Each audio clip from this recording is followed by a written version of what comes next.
So we're gonna try this one, guys. The Nandos Peri Peri Bag and Bake Lemon and Herb, because I'm not really into spicy. So it says it'll cook in 30 minutes. It says bag included. Then you can put chicken on it. Yeah, so this is the periometer.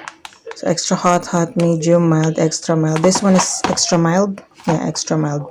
Lemon and herb. This is my favorite in Nandos, guys. Nandos is like a chicken place. Roasted chicken, yeah. Grilled chicken, actually. So that's what's inside. Parchment bag and then the peri peri spice.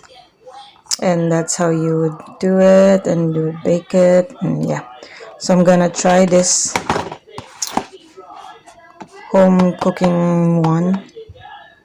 So we'll see how it tastes. And this is what's inside.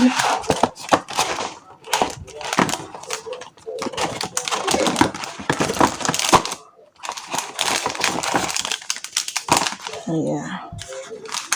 So, yeah.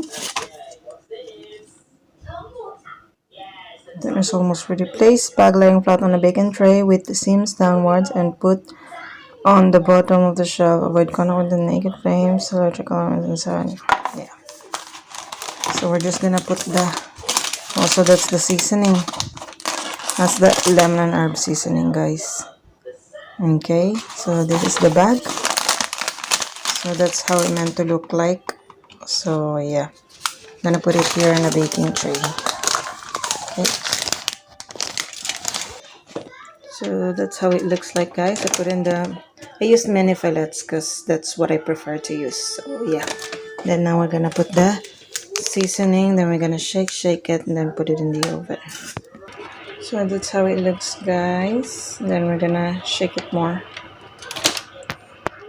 There we go, guys. And now time to put it in the oven. So they said lay it flat. So just lay it flat, okay? Then close this bit. And close this bit. That's how it look like. That's how it looks like, guys. Yan. Yan. Lagyan ko lang siya ng mashed corn. Baka lagyan ko siya ng broccoli later. So that's